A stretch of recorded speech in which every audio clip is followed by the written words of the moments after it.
On the morning of September 23, 1839, Captain Brighton, an experienced sailor, stood on the deck of his ship as it crept through the frigid waters of the Drake Passage, that treacherous stretch of ocean along the northern coast of Antarctica. He and his crew were professional whalers. Rumors had reached them of an untouched population of whales in these icy waters, a fortune waiting to be taken. But so far, not a single whale in sight, and the Drake Passage was proving every bit as dangerous as its reputation. Just the night before, the sea had frozen solid around their vessel, locking them in place.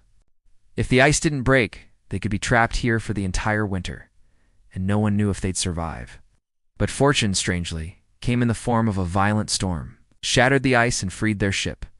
Now, with the ocean once again liquid, Captain Brighton faced a choice: push deeper into the passage to hunt whales, or turn back before they risked being stranded again. As he weighed his options, something unusual appeared on the horizon, a dark shape. At first, he thought he was imagining it. Out here, there was nothing but ice and water. But the shape grew clearer. It was a ship, approaching. Brighton's first thought: a rival whaling vessel. But as it drew nearer, he realized it wasn't a whaler at all.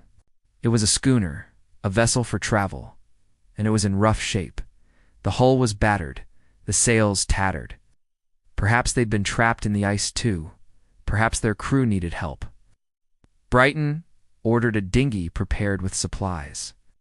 He and 4 men rowed toward the mysterious schooner. Through its portholes, they saw movement. People inside.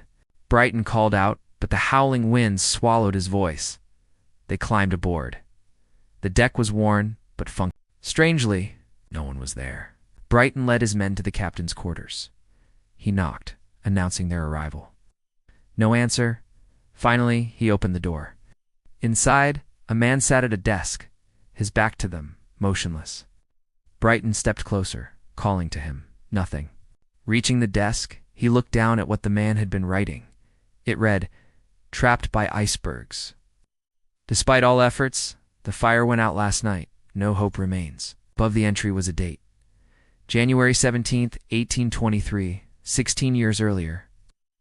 The crew realized with horror that the man was long dead, perfectly preserved in the Antarctic cold. And he wasn't alone. In the dining hall, sailors sat, frozen mid-meal. In the cabin, a woman lay in bed, her dog curled beside her, both turned to ice. In another room, men sat at a table, cards in their stiffened hands. It was as if time had stopped in 1823, the ship. A ghostly tomb had been drifting the Drake Passage for nearly 2 decades, till Captain Brighton found it. Some say the cold kept them here. Others say something else did. But either way, the frozen schooner of the Drake Passage remains one of the most chilling maritime discoveries ever recorded.